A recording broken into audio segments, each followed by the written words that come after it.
बात बिहार की ही। बिहार में विधानसभा चुनाव के लिए सभी दल जोर शोर से तैयारियों में जुट गए हैं। तो पटना में आज बीजेपी की बड़ी बैठक होने जा रही है। वहीं विपक्षी महागठबंधन में भी बैठकों का दौर जारी है।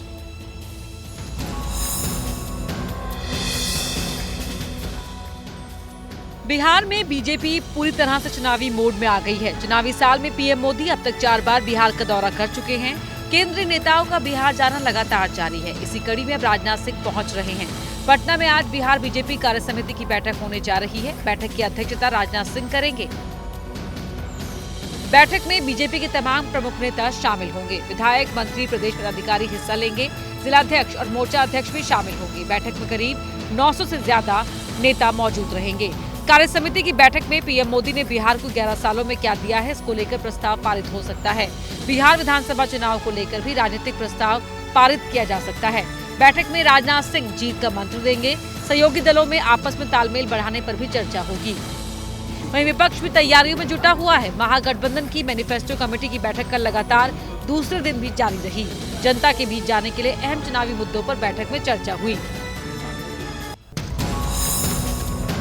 घाना की धरती पर कदम रखते ही पीएम मोदी दोनों देशों के रिश्तों के नए अध्याय का आगाज करेंगे। पीएम मोदी की घाना की ये पहली द्विपक्षीय यात्रा है और बीते 3 दशक में किसी भी भारतीय पीएम का ये पहला घाना दौरा है। इस दौरान पीएम मोदी और घाना के राष्ट्रपति की मुलाकात होगी, जिसमें द्विपक्षीय साझेदारी बढ़ाने पर जोर रहेगा। भारतीय समय के मुताबिक पीएम मोदी आज रात 8 बजे घाना की राजधानी अक्रा पहुँचेंगे। एयरपोर्ट पर उनका शानदार स्वागत होगा। गार्ड ऑफ ऑनर दिया जाएगा। रात 11 बजे द्विपक्षीय बैठकें होंगी, जिसमें कई अहम करार होने की संभावना है। देर रात 1:10 पर घाना के राष्ट्रपति द्वारा आयोजित डिनर में शामिल होंगे। घाना समेत पीएम मोदी 8 दिन में 5 देशों का तूफानी दौरा करेंगे। पीएम मोदी 3-4 जुलाई को त्रिनिदाद एंड टोबैगो जाएंगे। वहां की संसद के संयुक्त सत्र को संबोधित करेंगे। 4-5 जुलाई को अर्जेंटीना की यात्रा पर पहुंचेंगे। पीएम मोदी नामीबिया के दौरे पर भी जाएंगे, लेकिन उससे पहले 5 से 8 जुलाई तक ब्राजील में होंगे। 17वें ब्रिक्स शिखर सम्मेलन में शामिल होंगे। वहीं विदेश मंत्री एस जयशंकर ने अमेरिकी राष्ट्रपति डोनाल्ड ट्रंप के झूठ की पोल खोली है। एस जयशंकर ने फिर से साफ किया है कि भारत पाकिस्तान के बीच हुए युद्ध विराम में अमेरिकी राष्ट्रपति की कोई भूमिका नहीं थी। विदेश मंत्री एस जयशंकर ने अमेरिकी जमीन से ही राष्ट्रपति डोनाल्ड ट्रंप के झूठ की पोल खोली है। ट्रंप के उस झूठ को एक्सपोज किया है जो वो बार बार सीज फायर पर बोल रहे हैं। अमेरिका में एक इंटरव्यू के दौरान जयशंकर ने डोनाल्ड ट्रंप के दावों की सलीके से धज्जियां उड़ाई। जयशंकर ने कहा, भारत और पाकिस्तान के सीज फायर में अमेरिका की कोई भूमिका नहीं थी। जयशंकर ने ट्रंप के उन दावों को साफ खारिज किया कि सीज फायर उन्होंने कराया। जयशंकर ने कहा, 9 मई की रात जेडी वांस का फोन आया तो वो पीएम मोदी के साथ थे। जेडी वांस ने कहा था कि पाकिस्तान भारत पर बड़ा हमला करने की तैयारी में है। पीएम मोदी ने साफ कहा था कि ऐसा हुआ तो भारत उससे भी बड़ा हमला करेगा। पीएम मोदी ने साफ कर दिया कि पाकिस्तान की धमकियों का कोई असर नहीं पड़ेगा। भारत ने एक दिन पहले ही पाकिस्तान के हमलों का बड़ी तेजी से जवाब दिया था। जयशंकर ने ट्रंप के उस बयान को सिरे से खारिज किया, जिसमें ट्रंप ने कहा था कि भारत और पाकिस्तान को व्यापार के दबाव में आकर संघर्ष विराम के लिए राजी होना पड़ा। ऑपरेशन सिंदूर को करीब 2 महीने होने वाले हैं, लेकिन पाकिस्तान में भारतीय सेना का खौफ अब भी बरकरार है। पाकिस्तान की संसद में पिछले दिनों भारत और पीएम मोदी की जमकर तारीफ हुई है। ऑपरेशन सिंदूर के जरिए भारत ने पाकिस्तान को वो जख्म दिया है जिससे वहां की 7 पुश्तें भी याद रखेंगी। बड़ी बात तो यह है कि पाकिस्तान को अब भी डर है कि कहीं भारत दोबारा उस पर हमला न कर दे कि हिंदुस्तान फिर अटैक करेगा, मोदी फिर अटैक करेगा। मोदी हिंदुस्तान के मोदी हमारा वो तो उदून मुबीन है, वो तो हमें कभी चैन से नहीं छोड़ेगा। 2 बड़े बड़े लोग आज तक मोदी का नाम नहीं ले सकते, इतनी हिम्मत नहीं है उनमें। पाकिस्तान में पीएम मोदी का खौफ कितना ज्यादा बढ़ चुका है, इसकी तस्दीक वहां के सांसद के ये बयान कर रहे हैं। पाकिस्तानी सांसदों ने ये भी कबूला कि ऑपरेशन सिंदूर के दौरान उन्हें कितना भारी नुकसान हुआ। कुलगाम वाक़ये का बहाना बना के रात के अंधेरे में भारत ने पाकिस्तान के ऊपर हमला किया, जिसमें सर हमारे फौजी भाई भी शहीद हुए हैं। एयरबेस पे हिंदुस्तान ने अटैक किया और हमारे साथी एयरफोर्स के शहीद हुए। पाकिस्तान में विपक्षी नेता अपनी सरकार और सेना को आईना दिखा रहे हैं, लेकिन शहबाज और मुनीर हैं कि सुधरने के लिए तैयार नहीं। जब पड़ोसी शैतान हो तो कोई भी देश अपनी सुरक्षा पर खास फोकस करता है। और भारत ने भी यही किया कि अब पाकिस्तान के नेता अपनी सरकार को बता रहे हैं कि भारत से कुछ सीख लो, नहीं तो अंजाम बहुत बुरा होने वाला है। भिखारी पाकिस्तान को अपनी औकात अच्छे से पता है। वहाँ के नेता बार बार अपनी औकात को सार्वजनिक तौर पर कबूलते भी रहते हैं, जैसा इस बार हुआ। हिंदुस्तान का डिफेंस बजट इस वक्त 82 अरब डॉलर का है। हिंदुस्तान का डिफेंस बजट हमसे 10.6 गुना ज्यादा। परसेंटेज में हम लोग देखें तो 1064% ज्यादा, और फिर भी हमने मुकाबला करना है। हिंदुस्तान इस वक्त कर क्या रहा है, आप कैपेबिलिटीज को देखते हैं, उनकी इन्वेस्टमेंट्स पे देखते हैं। हिंदुस्तान का इस वक्त डिफेंस बजट का बिल्डअप तकरीबन 9.5% उसने अपना इंक्रीज किया है। हिंदुस्तान ने रक्षा बजट बढ़ाया, क्षमता बढ़ाई, निवेश बढ़ाया, लेकिन पाकिस्तान ने क्या किया? आतंकी पैदा किए। और पाकिस्तान के नेता भी कह रहे हैं कि यही आतंकी एक दिन उनका ही काल बनेंगे। इस नौजवान को किताब देनी चाहिए, हम उसको बंदूक हाथ में दे रहे हैं। यही लोग यही कि हम सब की गर्दनें काटेंगे।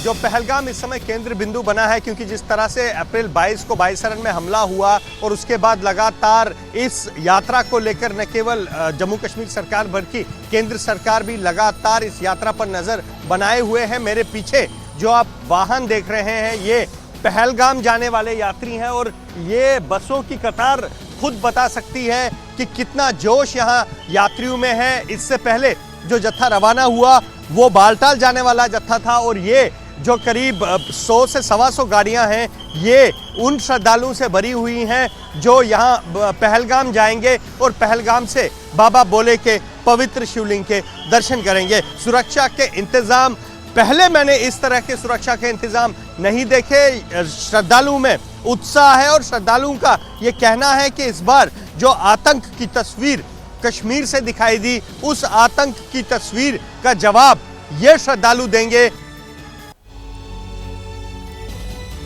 इस बार की अमरनाथ यात्रा बेहद अहम है क्योंकि इस बार यात्रा पहलगाम में हुए आतंकी हमले की बात हो रही है। और यात्रा का पहला रूट पहलगाम से होकर जाता है।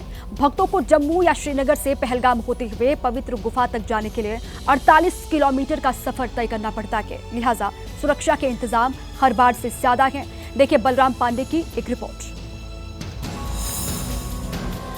तरीके का एक घटना जो है 22 अप्रैल को पहलगाम में हुआ था, उसके बाद काफ़ी ज़्यादा असर यात्रा पे पड़ेगा इस बात की आशंका जताई गई थी कि अमरनाथ हमला 22 अप्रैल को हुआ था और तब तक तकरीबन 3,36,000 लोगों ने अपना पंजीकरण करवा लिया था। लेकिन उसके बाद जब दोबारा से यात्रा के लिए काम शुरू हुआ तो केवल 85,000 लोगों ने अपनी रजिस्ट्रेशन को कंफर्म किया। लेकिन उसके बाद जिस तरीके का माहौल बना, सुरक्षा का जिस तरीके से माहौल रहा है, बड़ी संख्या में भक्तों के इस बार यात्रा में आने की भी पूरी संभावना है। लेकिन उसके साथ जो सुरक्षा निर्देश जारी किए गए थे भक्तों के लिए कि केवल यात्रा कॉन्वॉय के जरिए ही चलेगी, उसकी भी अनदेखी होती हुई दिख रही है। हम इस समय श्रीनगर के जो यात्री के लिए बना हुआ कैंप है वहाँ पे खड़े हैं और पीछे देख सकते हैं कि कैंप की सुरक्षा के लिए जो वहाँ पे व्यापक इंतजाम है और जो यात्री पिछले 2 दिनों में यहाँ पहुंचे हैं उनको अंदर रुकने के लिए कहा गया है। लेकिन बड़ी संख्या में यात्री बिना रजिस्ट्रेशन के यहाँ पहुंच गए।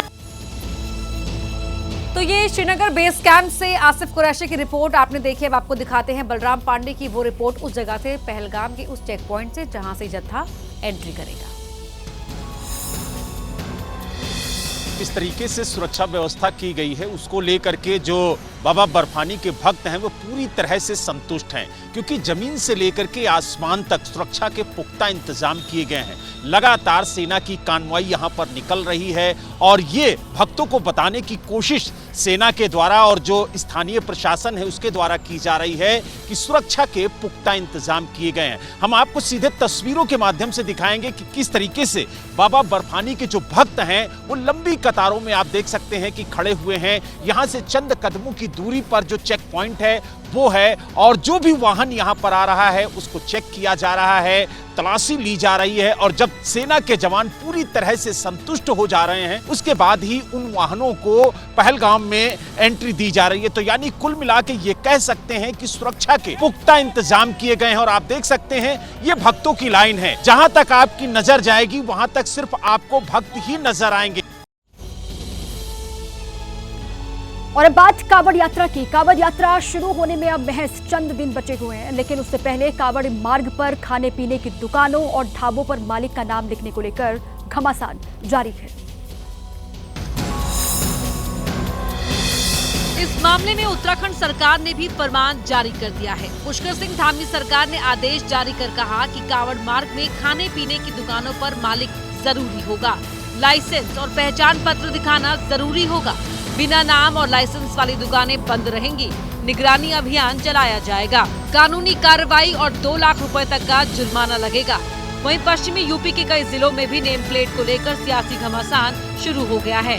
कुछ धार्मिक संगठनों की तरफ से चलाए गए पहचान अभियान को लेकर बयानबाजी का दौर जारी है। शराब के ठेके बंद कराना तो पुलिस का काम है, पर गोश्त की दुकानें तो अपने आप बंद हो जाएंगी। सबकी धार्मिक भावनाओं का सम्मान करना चाहिए। कांवड़ मार्ग पर होटल ढाबों के नाम और पहचान को लेकर चल रहे संग्राम में मेरठ के मेयर भी कूद पड़े हैं। उन्होंने कहा है कि अगर नाम पहचान नहीं लिखी गई तो सख्त कार्रवाई होगी। अगर किसी ने का नाम कुछ हुआ और उसने लिखा कुछ, तो उसके ऊपर मैं समझता हूँ उनके ऊपर कार्रवाई कराएंगे। हिमाचल प्रदेश के मंडी में जोरदार बारिश के बाद एक टनल भरभराकर गिरता हुआ दिखाई दिया और टनल का ऊपरी हिस्सा गिरा। वो जो मजदूर काम कर रहे थे वहां पर उनमें चीख पुकार मच गई। वहीं सुरंग गिरने का रोंगटे खड़े कर देने वाला वीडियो भी सामने आया है।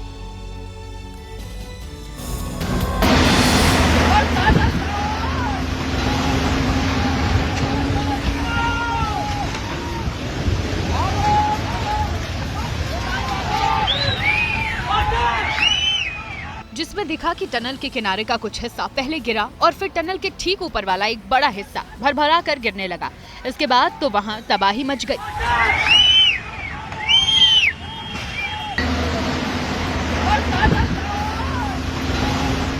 जो मजदूर टनल निर्माण के काम में लगे थे वो तो जान बचाकर भागने लगे। मलबा भी भयंकर तरीके से वहां गिरने लगा। जहां पर ये लैंडस्लाइड हुआ वहां पर बुलडोजर समेत कई मशीनें भी खड़ी थी, जिसमें ड्राइवर भी थे और टनल निर्माण का काम चल रहा था। लेकिन इस खौफनाक मंजर को देखकर वो सभी सहम गए। गनीमत रही कि कोई भी मजदूर लैंडस्लाइड की चपेट में नहीं आया।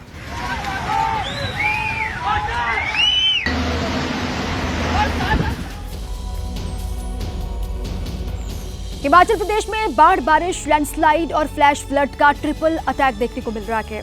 कुदरत ऐसा कोहराम मचा रही है कि लोगों में हाहाकार मचा हुआ है। कहीं बादल फट रहे हैं तो कहीं अचानक से बाढ़ आ गई।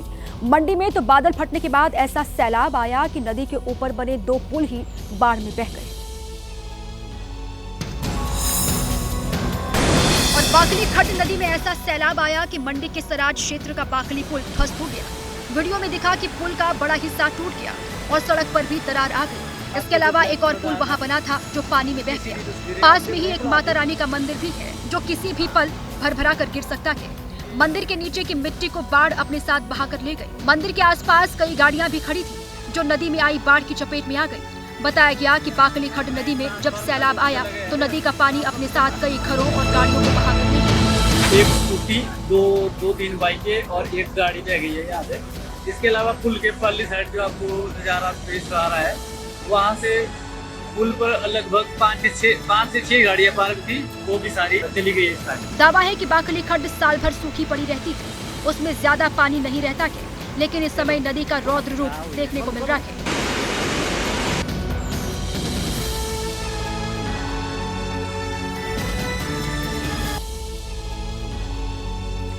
हिमाचल की मंडी में पहाड़ भी दरके। पहाड़ खिसकने से मंडी में भारी तबाही मच गई। लैंडस्लाइड के बाद इतना पानी वहां आ गया कि उसमें कई गाड़ियां तिनके की तरह बहती हुई दिखाई दी,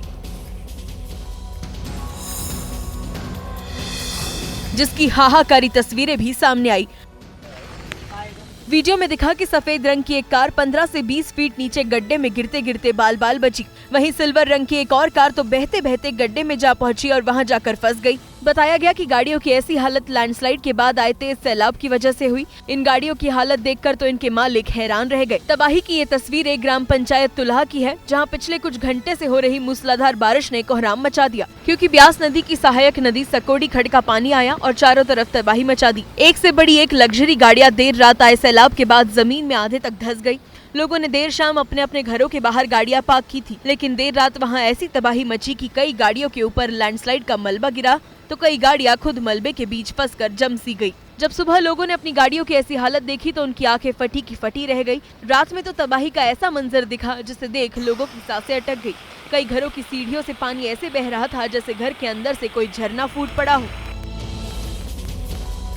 अमेरिका के कैलिफोर्निया में आग ने एक बार फिर तांडव मचाया। कैलिफोर्निया के जंगल में लगी आग तेजी से फैली और करीब 1100 एकड़ इलाके को अपनी चपेट में ले लिया। वहीं तुर्की में इजमीर और मानिसा प्रांत के जंगल लगातार धधक रहे हैं और ये आग लगातार बढ़ती हुई जा रही है। कैलिफोर्निया की ये आग कितनी भयंकर थी, इसका अंदाजा वहां से सामने आई तस्वीरों को देखकर लगाया जा सकता है। तेजी से फैल रही आग पर काबू पाने के लिए विमान और हेलीकॉप्टर की मदद ली गई। इनके जरिए जंगलों में पानी का छिड़काव किया गया ताकि आग पर जल्द काबू पाया जा सके। हवा के साथ ही आग बढ़ती जा रही थी। आसपास के रिहायशी इलाकों में इसके फैलने का खतरा मंडराने लगा, जिसके बाद जंगल के आसपास रहने वाले लोगों से इलाका खाली करवा लिया गया। दावा किया गया कि आग बुझाने के काम में जुटे कर्मचारियों ने काफी हद तक आग पर काबू पा लिया, लेकिन आग की वजह से 1100 एकड़ से ज्यादा इलाका जलकर खाक हो गया। हेलीकॉप्टर फायर फाइटिंग बकेट में सैकड़ों लीटर पानी लेकर जंगल की आग बुझाने की कोशिश में जुटे। सिर्फ हेलीकॉप्टर ही नहीं, हवाई जहाज से भी उन जगहों पर पानी बरसाया जा रहा है जहां जंगल धधक रहे हैं।